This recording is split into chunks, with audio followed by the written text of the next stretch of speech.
Bismillahirrahmanirrahim. Assalamualaikum warahmatullahi wabarakatuh.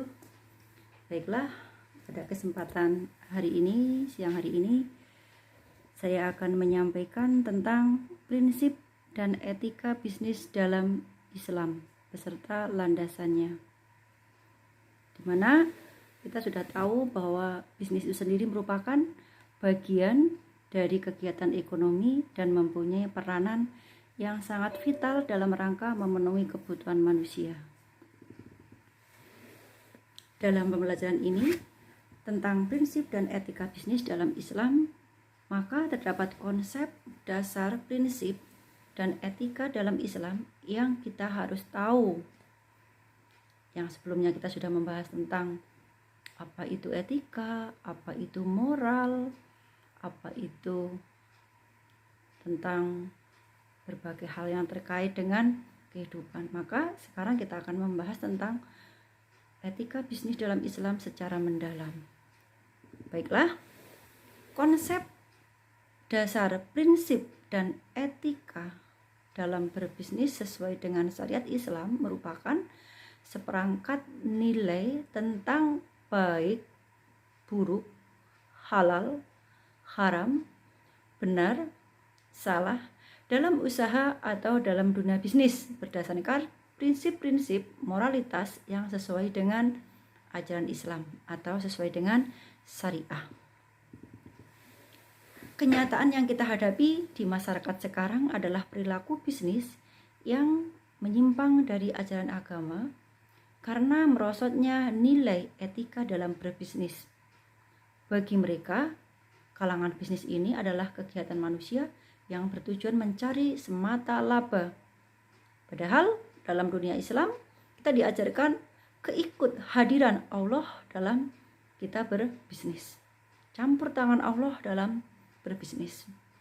Jadi bisnis bukan semata-mata untuk mencari laba atau mencari uang. Baik. Kita akan belajar tentang etika bisnis ini sesuai dengan ajaran Islam, yaitu landasan-landasan atau panduan kita dalam berbisnis sesuai dengan yang dicontohkan Rasulullah Muhammad SAW. Yang pertama prinsip ini, yaitu kejujuran.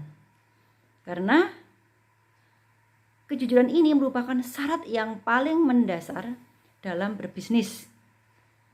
Dalam tataran ini beliau bersabda, tidak dibenarkan seorang muslim menjual satu jualan yang mempunyai aib atau celah kecuali ia menyampaikan aibnya. Misalnya saya jualan beras begitu, kalau memang berasnya jelek saya katakan jelek, saya nggak akan menutup-nutupi seperti itu. Siapa yang menipu kami, maka dia bukan kelompok kami, HR Muslim.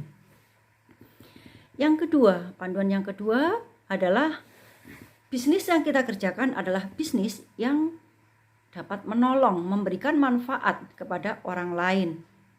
Nah, disinilah kesadaran kita tentang signifikansi sosial dalam berbisnis. Dalam Islam, pelaku bisnis tidak hanya sekedar mengejar untung semata, seperti dalam kelompok kapitalis. Tidak seperti itu. Tetapi kita berorientasi pada sikap ta'awun atau menolong orang lain sebagai implikasi sosial kegiatan bisnis kita. Baik, panduan yang ketiga, dalam berbisnis kita tidak boleh menipu. Misalnya, takaran atau timbangan harus benar. Seperti dalam firman Allah surat yang ke-83 ayat 1-2 atau surat Al-Mutaffifin yang artinya celakalah bagi orang yang curang, yaitu orang-orang yang apabila menerima takaran dari orang lain, mereka minta dipenuhi, dan apabila mereka menakar atau menimbang untuk orang lain, mereka mengurangi. QS Quran surat 83 ayat 1-2. Jadi seorang pengusaha atau produsen dituntut untuk memiliki sifat yang transparan. Transparansi di sini merupakan etika yang harus kita utamakan. Misalkan terhadap apa saja itu? Mutu, kualitas sama saja ya, kuantitas, komposisi maupun lainnya. Baik, berikutnya yang keempat. Etika dalam berbisnis sesuai Rasulullah adalah tidak boleh menjelekkan bisnis orang lain yang tujuannya agar mereka membeli kepada kita. Sebagaimana sabda Rasulullah SAW, janganlah seorang di antara kalian menjual dengan maksud menjelekkan apa yang dijual oleh orang lain. HR muttafaq alaih. Islam menghargai persaingan dalam bisnis, namun haruslah persaingan yang tidak menghalalkan segala cara. Islam menyerukan pemeluknya agar senantiasa berlomba dalam kebaikan, bukan saling menjatuhkan. Sebagaimana dalam firman Allah, Quran surat Al-Baqarah ayat 188, dan janganlah sebagian kamu memakan harta sebagian yang lain di antara kamu dengan jalan yang batil, dan janganlah kamu membawa urusan harta itu kepada hakim supaya kamu dapat memakan sebagian daripada harta orang lain dengan jalan berbuat dosa, padahal kamu mengetahuinya.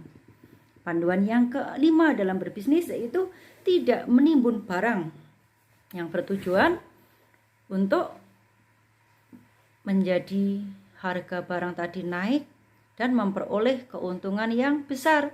Perbuatan ini sangat dilarang oleh Rasulullah. Dalam Islam disebut dengan istilahnya adalah ihtikar, yaitu menimbun barang atau menumpuk barang dan menyimpannya dalam masa waktu tertentu. Baik, yang keenam, etika dalam berbisnis menurut Rasulullah adalah tidak boleh melakukan monopoli. Monopoli sangatlah dilarang dalam Islam. Tidak dibenarkan menguasai atas hak sosial seperti penguasaan air, udara, tanah, serta kandungan isinya seperti barang tambang dan mineral. Bagaimana dengan di Indonesia, teman-teman, Bapak Ibu sekalian? Mari kita renungkan. Baik, etika dalam berbisnis yang ketujuh adalah menjual hanya komoditas bisnis barang halal, bukan barang yang haram, seperti barang-barang yang ada kandungan babinya misalnya, minuman keras, ekstasi, dan lain sebagainya. Sebagaimana sabda Rasulullah SAW, sesungguhnya Allah mengharamkan bisnis miras, bangkai, babi, dan patung-patung. Jabir.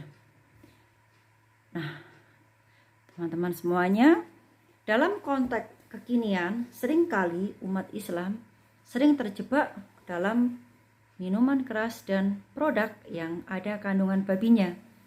Contoh yang tidak jauh adalah dalam penggunaan kosmetik misalnya. Ada kandungan-kandungan, misal, mohon maaf, kolagen babi atau sejenisnya. Bagaimana kalau misalkan seorang perempuan mau cantik alami, bisa menggunakan produk-produk yang kandungannya bisa dari kolagen ikan atau kolagen sapi misalnya, meski dengan harga yang lebih mahal sedikit. Jangan gunakan produk yang mengandung unsur babi. Dua jenis produk ini memang tidak secara eksplisit menjadi konsumsi perdagangan muslim, namun produk turunan dari dua produk ini banyak beredar dan diperdagangkan oleh muslim, namun mereka tidak sadar. Baik, panduan berbisnis atau etika bisnis menurut Rasulullah yang ke-8 adalah bisnis harus terbebas dari unsur riba.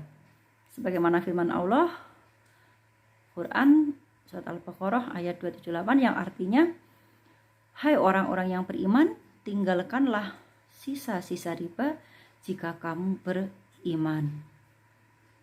Pelaku pemakan riba dinilai Allah sebagai orang yang kesetanan. Oleh karena itu, Rasulullah mengumumkan perang terhadap riba. Etika yang berikutnya yang ke-9 adalah bisnis dilakukan dengan sukarela, bukan karena paksaan. Sebagaimana firman Allah yang artinya, janganlah kamu saling memakan harta sesamamu dengan cara yang batil, dengan jalan bisnis yang berlaku dengan suka-suka di antara kamu. Quran surat 4 ayat 29.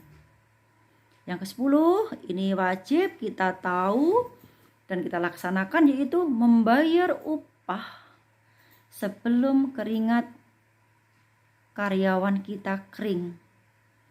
Sebagaimana sabda Rasulullah SAW, berikanlah upah kepada karyawan sebelum kering keringatnya. Hadis ini mengindikasikan bahwa pembayaran upah harus disegerakan dan tidak boleh ditunda-tunda. Selain itu, termasuk salah satu kewajiban pengusaha adalah memberikan upah yang adil bagi karyawan, tidak melakukan eksploitasi dan menjaga hak-hak karyawan. Demikian tadi teman-teman, etika dalam berbisnis sesuai ajaran Islam beserta panduan-panduannya sesuai dengan yang tertulis dalam firman Allah, Quran, dan hadis Rasulullah Muhammad SAW. Semoga apa yang saya sampaikan pada kesempatan ini bermanfaat untuk pemahaman saya, pemahaman kita semua, agar kita bisa menjadi insan yang dapat melakukan bisnis dengan cara-cara yang dianjurkan oleh Rasulullah SAW sesuai dengan ajaran Islam atau sesuai dengan syariah Islam. Terima kasih. Saya akhiri. Wassalamualaikum warahmatullahi wabarakatuh.